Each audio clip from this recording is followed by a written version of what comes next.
పెళ్ళైనా పండగైనా వేడుక ఏదైనా పట్టు చీరల ప్రత్యేక వేదిక వారాహి సిల్క్స్.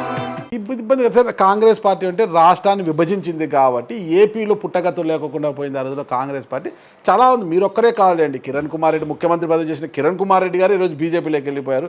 బొత్స సత్యనారాయణ గారు, లేకపోతే మీరు ధర్మాన ప్రసాదరావు గారు, ధర్మాన కృష్ణదాస్, ప్రతి ఒక్కరు మంత్రులు అంతా చేసిన వాళ్ళు కూడా రాజశేఖర రెడ్డి గారికి సన్నిహితుల్లో ఉన్న వారందరూ కూడా టీడీపీలోనో వైసీపీలోనో ఉన్నారు. ఈరోజు కొంతమంది బీజేపీలో ఉన్నారు. అదేమీ పెద్ద ఇది కాదు. కానీ టీడీపీ నుంచి మీరు అలిగి బయటికి వచ్చి ఇక్కడికి వచ్చారు. ఇక్కడ అలిగి మళ్ళీ టీడీపీలోకి వెళ్ళడం అనేది మీకు ఇబ్బందికరం కదా. అది రాజకీయ అదే కొంచెం నాకు ఇబ్బంది.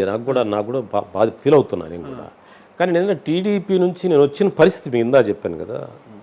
అప్పుడు ఓడిపోవడం, ఇక్కడ తెలిసిన వాళ్ళంతా ఉండటం, ఒక సాఫ్ట్ కార్నర్కి వెళ్ళాను నేను. కానీ ఇక్కడ 1 year నాతో బాగానే ఉన్నారు. 1 year తర్వాత నరకం చూపించారు. ఒక రకంగా సీటు విషయంలో మీకు డే టు ఇన్సిడెంట్స్ వాళ్ళు ఏం మాట్లాడదని మీకు చెప్తే ఇంత చీట్ చేస్తారా రాజకీయాల్లో? నేను ఏం తప్పు చేశానని, ఏం పాపం చేశానని నన్ను అంత చీట్ చేయాల్సిన అవసరం ఏంటి? అసలు మీకు ఎదురైన ఇబ్బందులు ఏంటి వైసీపీలో? అసలుకి ఇదే వాళ్ళ ఇష్టం. వాళ్ళకి ఏంటంటే మేము ఏదో చేస్తాం, అది మీరు ఓకే అంటున్నారు. ప్రశ్నించదు. ఎవరు జగన్మోహన్ రెడ్డి గారా లేదంటే కోటరీ? నాకు కోటరీ అడ్డం వచ్చింది. కోటరీ ఎవరు? కోటరీలో సజ్జల రామకృష్ణారెడ్డి మెయిన్. అతను ఏంటంటే కొంచెం పద్ధతిగా మాట్లాడేవాళ్ళు, కొంచెం తెలివిగా ఉండేవాళ్ళు, కొంచెం డిగ్నిఫైడ్గా ఉండేవాళ్ళు. ముఖ్యంగా వీకర్ సెక్షన్ నుంచి కొంచెం వెన్నెముకతో పనిచేస్తే అతనికి ఇంట్రెస్ట్ ఉండదు. అతను నెగిటివ్ చేస్తాడు అతను. అది నేను చాలా ఇన్సిడెంట్స్ మీరు డే టు డే చెప్తే నా ఎక్స్పీరియన్స్లో ఒక 20 ఇన్సిడెంట్స్ ఉంటాయి. అతను నన్ను ఎలా అవమానించాడు, ఏ విధంగా నన్ను మేనేజ్ చేశాడు అనేది చెప్తే ఆశ్చర్యం వేస్తుంది. ఇలా చేస్తారా? చాలా ఉన్నాయి. సపోజ్ ఒక ఎగ్జాంపుల్ ఒక్క ఎగ్జాంపుల్ చెప్తాను. ఒకరోజు వెంకయ్యనాయుడు గారు ఉపరాష్ట్రపతిగా పదవి విరమణ అయిన తర్వాత గుంటూరులో సన్మానం జరిగింది. ఆ సన్మానానికి నగరంలో ఉన్న ప్రముఖులందరినీ పిలిచారు. పిలిచినప్పుడు నేను కూడా వెళ్ళాను. దానికి వెళ్ళి నేను ఆ జాషువా గారి సాహిత్యం ఆయనకి ఇచ్చి, మీరు జాషువా గారి అభిమాని అని చెప్పి ఇచ్చి ఒక షాల్వా కప్పి ఒక ఫోటో దిగాను. మీరు వర్గీకరణ మీరే దానికి బాగా వర్క్ చేశారు సార్, దాన్ని కంప్లీట్ చేయండి అన్నా నేను. అని అంటే ఆయన అన్నాడు, నా చేత నేను చేసిన ఇప్పుడు ఏం చేయగలుగుతాను, నువ్వు ఒకసారి హైదరాబాద్ రా మాట్లాడుకుందాం అన్నాడు. అని అంటే ఆ ఫొటోస్ వైరల్ అయింది. వైరల్ అంటే లోకల్లే పెద్ద సోషల్ మీడియా బాగా. తెల్లవారే సజ్జల రామకృష్ణని పిలిచి, మీరు వెంకయ్యనాయుడిని ఎలా కలుస్తారు? మీరు పద్ధతి కాదు కదా. ఆయన ఏంటి, ఆయన ఏ పార్టీ? నాకు మైండ్ బ్లాక్ అయింది. ఏంది చాలా రొటీన్ సోషల్ అకేషన్ కదా, దాంట్లో రాజకీయాలు అందరూ వచ్చారు. వైసీపీ వాళ్ళు కూడా వచ్చారు. నేను ఒక్కడిని కాదు, వైసీపీలో there are some Reddy people వచ్చారు, చాలామంది వచ్చారు. వచ్చిన అతను నన్ను పట్టుకున్నాడు. నేను మన పలానా రెడ్డి గారు కూడా వచ్చారండి అన్నాను. వాళ్ళు వస్తారండి, మీరు వెళ్ళకూడదు.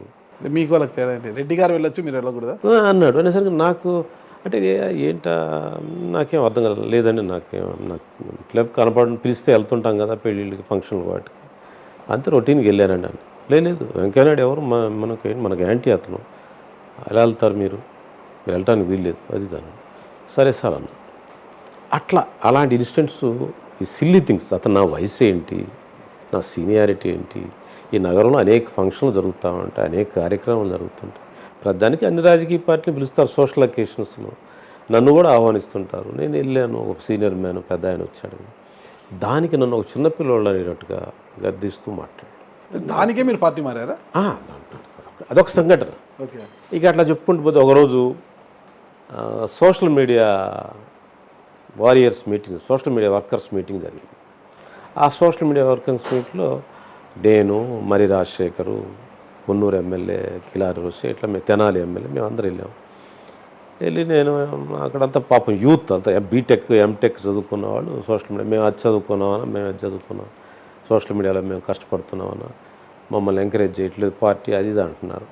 అని అంటే నేను అని మాట్లాడతాను పార్టీ వాళ్ళతో, అది ఏదో అంటాం కదా వాళ్ళతో అంటూ నేను మాట్లాడే సందర్భంలో, మీకు మీలాంటి కుర్రవాళ్ళని, యంగ్ మంచి సోషల్ మీడియాలో బాగా మీరు పనిచేస్తున్నారు, మీలాంటి వాళ్ళకు ఒక ఎమ్మెల్యే టికెట్స్ కొంతమంది కానీ ఇవ్వాలి, ఇచ్చి ఎంకరేజ్ చేయాలన్నాను. తెల్లవారి నేను కారులో వెళ్తున్నానండి, నాకు వెంటనే ఫోన్ వచ్చింది. నువ్వు ఎట్లా ఎమ్మెల్యే టికెట్లు ఇవ్వాలని ఎట్లా చెప్తాను సోషల్ మీడియాలో?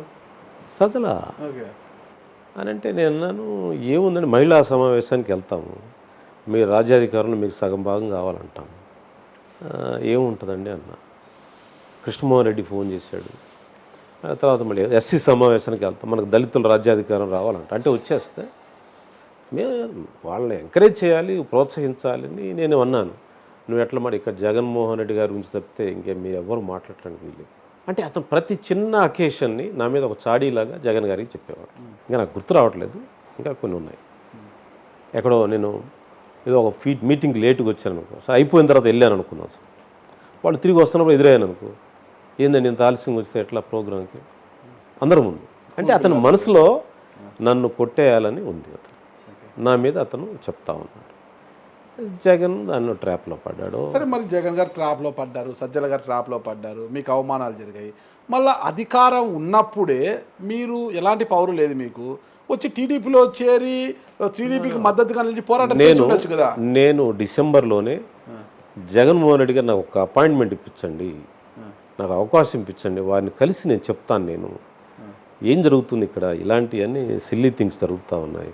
నేను కొంచెం సీనియర్ రాజకీయ నాయకుడిని, చాలా కాలం నుంచి పనిచేస్తున్న, ప్రజా జీవితంలో ఉన్నాను, చదువుకున్నాను, నాకు ఒక్కసారి అపాయింట్మెంట్ ఇప్పించండి. నేను పబ్లిక్గా అడిగాను, నాకు ఎట్లన్నా అవకాశం ఇప్పిస్తారా? నో అవకాశం. ఎవరిని అడిగారు? డాష్ మీద మాట్లాడానండి, మీరు చూడండి, మీటింగ్లో మాట్లాడాను. సామాజిక సాధికార యాత్రలో నేను డయాస్ మీద మైక్లో వైరల్ అయింది, టీవీలో వచ్చేసింది. ఇంకా సామాజిక సాధికార జూపిడి గారు కూడా ఉంటారు కదా. లేడు, ఆయన లేడు. ఇక్కడ మా దగ్గర తాడికొండ దగ్గర సదస్సులో మాట్లాడితే అందరూ ఉన్నారు. మా ఆదిమలపు సురేష్ ఉన్నాడు, ఇంకా చాలామంది వచ్చారు, జోగి రమేష్ ఉన్నాడు. అందరూ ఆశ్చర్యపోయారు. ఏందని అంటే ఏంది అపాయింట్మెంట్ రాకపోతే నేను ఏం చేయాలి, ఏదో మనకేదో ఎంకరేజ్మెంట్ పార్టీ, ఇంకా ఏం పార్టీలు మారుతాం అది ఇదని నేను చెప్పాను. అయినా వాళ్ళు కరుణించలేదండి, నన్ను హ్యూమిలేట్ చేస్తూనే ఉన్నాడు సజ్జలు. సుమన్ టీవీలో మీ పర్సనల్ అండ్ బిజినెస్ ప్రమోషన్స్ కోసం కింది నెంబర్కి కాంటాక్ట్ చేయండి.